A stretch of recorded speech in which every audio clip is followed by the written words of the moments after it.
Assalamualaikum warahmatullahi wabarakatuh. Saya Umi Salama dari Prodi Manajemen Keuangan Syariah kelas 4B. Di sini saya akan menjelaskan tentang manajemen strategis, lembaga profit, dan non-profit. Yang pertama yaitu lembaga profit. Apa itu lembaga profit? Lembaga profit merupakan suatu proses kerjasama yang dilakukan oleh sekelompok orang untuk mencapai tujuan bersama, yaitu untuk menghasilkan laba. Di mana lembaga ini biasanya menyediakan atau menghasilkan barang maupun jasa guna memperoleh laba sesuai dengan keinginan pemilik organisasi tersebut. Lembaga profit ini merupakan satu satuan usaha yang utuh pada organisasi-organisasi yang berorientasi laba. Organisasi yang berorientasi laba, jangka waktu kegiatan operasional perusahaannya itu dapat diketahui melalui anggaran dasar yang sudah disusunnya. Selain itu, organisasi ini sewaktu-waktu dapat dibubarkan atau dilikuidasi apabila sudah tidak lagi memperoleh keuntungan dan terus-menerus menderita kerugian sehingga modalnya menjadi habis. Ciri-ciri organisasi laba antara lain yaitu yang pertama ada kepemilikan yang jelas. Organisasi laba biasanya memiliki struktur kepemilikan yang jelas. Itu berarti bahwa pemilik memegang saham organisasi tersebut dapat diidentifikasi dengan pasti. Mereka memiliki hak atas keuntungan yang dihasilkan oleh organisasi dan berperan dalam pengambilan keputusan strategis. Yang kedua, telah memiliki sumber pendanaan yang jelas, yakni dari keuntungan usahanya tadi.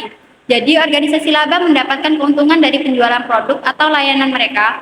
Keuntungan yang diperoleh dari aktivitas bisnis yang tadi menjadi sumber pendanaan untuk operasional, ekspansi, dan pengembangan lebih lanjut. Yang ketiga yaitu tanggung jawab dan jabatannya jelas, di mana dalam organisasi laba, struktur manajemen dan tanggung jawab setiap jabatan umumnya sudah ditentukan dengan jelas. Jadi, setiap individu dalam organisasi memiliki peran dan tanggung jawab yang spesifik, yaitu membantu dalam menjalankan organisasi bisnis secara efisien. Contoh dari lembaga profit seperti sekolah swasta, rumah sakit swasta. Ada contoh lainnya yaitu dari organisasi profit ialah perusahaan manufaktur, misalnya PT Indofood Sukses Makmur Tbk yang dikenal sebagai perusahaan manufaktur terkemuka di Indonesia. Perusahaan Indofood ini merupakan salah satu contoh organisasi profit karena perusahaan ini mempunyai tujuan yang sangat jelas, yaitu menghasilkan maupun menyediakan barang guna untuk mencari laba dan memenuhi kebutuhan masyarakat guna kelangsungan hidup mereka. Untuk poin yang kedua yaitu lembaga non-profit. Lembaga non-profit yaitu organisasi yang bertujuan mendukung isu atau tujuan non-komersial tanpa mencari laba. Berbeda dengan organisasi profit, tujuan utama organisasi non-profit bukan untuk mencari keuntungan, melainkan untuk mewujudkan perubahan pada individu atau komunitas. Organisasi non-profit menjadikan sumber daya manusia sebagai aset yang paling berharga. Karena apa? Karena semua aktivitas organisasi ini pada dasarnya adalah dari, oleh, dan untuk manusia. Organisasi non-profit tidak memiliki kepemilikan seperti organisasi bisnis, sehingga tidak dapat dijual, dialihkan, atau ditebus. Kepemilikan juga tidak menentukan pembagian sumber daya saat likuidasi atau pembubaran entitas. Contoh dari organisasi non-profit meliputi lembaga keagamaan, sekolah negeri, badan amal publik, rumah sakit, dan klinik publik, organisasi politik, bantuan masyarakat, organisasi sukarelawan, dan serikat buruh. Menurut PSAK nomor 45, organisasi non-profit memperoleh sumber daya dari sumbangan anggota dan penyumbang lain yang tidak mengharapkan imbalan. Organisasi non-profit adalah kumpulan individu dengan tujuan tertentu yang bekerja sama tanpa berorientasi pada keuntungan. Sejak era reformasi, peran organisasi non-profit menjadi semakin penting dalam masyarakat dan kini semakin banyak terlibat dalam kehidupan sehari-hari. Organisasi profit tidak mencari keuntungan dimiliki secara kolektif dan kas berasal dari donatur. Contohnya PMI rumah sakit, sekolah negeri, museum, organisasi di bidang keagamaan, dan lain-lain. Ciri-ciri organisasi nirlaba atau organisasi non-profit antara lain yaitu yang pertama, kepemilikan tidak jelas. Jadi tidak ada individu atau kelompok yang memiliki aset organisasi. Kepemilikan tidak dimiliki oleh anggota, klien, atau donatur. Yang kedua, membutuhkannya sebagai sumber pendanaan. Jadi organisasi bergantung pada sumbangan, hibah, dan dukungan keuangan dari luar karena tidak mencari keuntungan dari penjualan produk atau jasa. Yang ketiga, tanggung jawab atau jabatannya tidak jelas. Dalam organisasi ini, struktur tanggung jawab dan jabatan lebih fleksibel dan kurang terdefinisi dibandingkan dengan organisasi bisnis. Seringkali bergantung pada kontribusi sukarela. Contoh dari organisasi non-profit seperti LSM, yaitu lembaga swadaya masyarakat, di mana organisasi non-profit Yang satu ini didirikan oleh individu atau kelompok secara sukarela untuk memberikan pelayanan kepada masyarakat umum tanpa tujuan mencari keuntungan. Kegiatan LSM berfokus pada kepentingan masyarakat umum, bukan hanya anggota berbeda dengan koperasi dan organisasi profesi. Tujuan utama LSM adalah melestarikan kekayaan objek wisata, bukan memperoleh laba. Poin yang ketiga yaitu manajemen strategi dalam organisasi nirlaba. Manajemen strategi tidak hanya digunakan oleh organisasi profit atau perusahaan profit, tetapi juga oleh organisasi non-profit seperti sekolah, rumah sakit, gereja, dan LSM. Konsep strategi yang digunakan oleh organisasi profit dapat diaplikasikan pada organisasi non-profit untuk menyesuaikan diri dengan lingkungan, membuat keputusan strategis, menangani perubahan, menciptakan keunggulan komparatif, dan meningkatkan kerjasama dengan organisasi profit. Namun, adaptasi diperlukan karena organisasi profit dan non-profit memiliki perbedaan fundamental. Pengaplikasiannya, konsep strategi pada organisasi non-profit dilakukan dengan 4 pedoman, yaitu yang pertama, mengembangkan misi organisasi non-profit secara jelas, yang kedua, mengidentifikasi publik sasaran, yang ketiga, menciptakan deskripsi organisasi non-profit yang mampu mengomunikasikan misi kepada publik, yang keempat, fokus menciptakan kepuasan publik sasaran. Aktivitas yang menempatkan organisasi non-profit bekerja sama secara menguntungkan dapat dilakukan dengan beberapa cara. Cara yang pertama yaitu membuat proyek bersama, di mana kolaborasi dalam proyek dengan tujuan bersama. Yang kedua, menyelenggarakan forum dengan sponsor bersama untuk mengkaji isu-isu politik. Jadi di sini kita melakukan diskusi isu-isu penting dengan dukungan sponsor tadi. Yang ketiga, membentuk koalisi aktif, yaitu bergabung dengan organisasi lain untuk mencapai tujuan bersama. Yang keempat, mengembangkan program, yaitu pertukaran kerja antara organisasi non-profit dengan para praktisi, berbagi pengetahuan dengan praktisi dari sektor lain. Penerapan konsep strategi pada organisasi non-profit penting untuk pemasaran kewirausahaan dan keterampilan manajemen.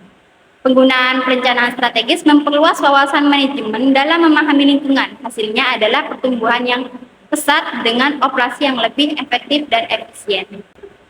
Poin yang keempat yaitu manajemen strategi dalam pemerintahan. Brisen dan Luring 1987 mengidentifikasi 5 model berbeda yang dapat digunakan untuk penerapan manajemen strategis pada pemerintahan. 5 model tersebut yaitu yang pertama, model kebijakan Harvard. Model ini merupakan model yang paling banyak digunakan. Pendekatan yang paling banyak digunakan dalam manajemen strategis menekankan pada pengembangan kesesuaian antara organisasi dengan lingkungannya. Model ini menilai kesesuaian tersebut melalui analisis SWOT yang dilakukan oleh ahli strategi. Analisis SWOT mengarahkan organisasi untuk mengembangkan strategi yang membangun kekuatan, mengatasi kelemahan, menangkal ancaman, dan mengeksploitasi peluang.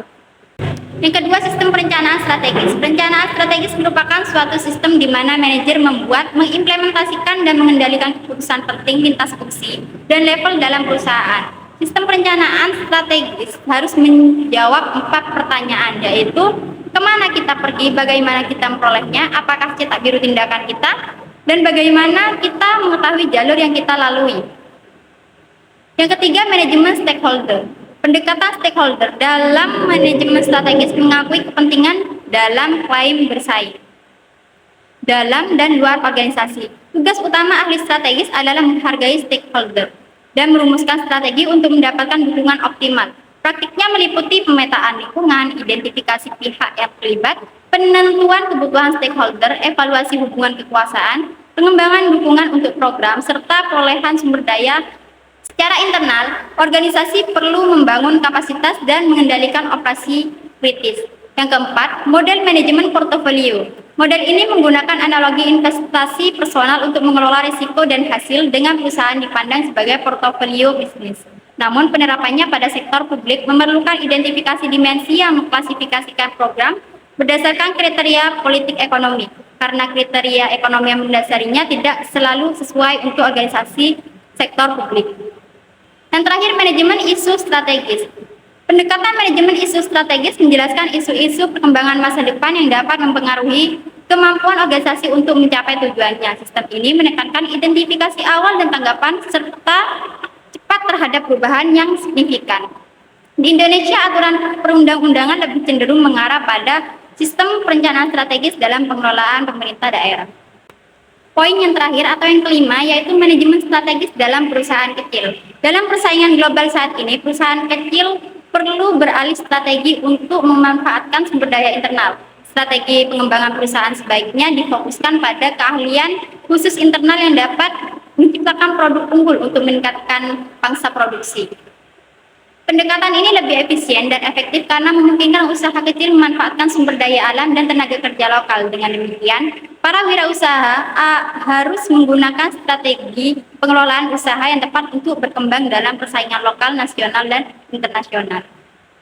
Ada beberapa langkah untuk mengembangkan research-based strategi, antara lain yang pertama, mengidentifikasi dan mengklasifikasi sumber daya yang dimaksud itu diantaranya yang pertama, teknologi yang dimiliki, kapabilitas karyawan, paten dan merek, keuangan, kecanggihan pemasaran, pelayanan, dan pelanggan.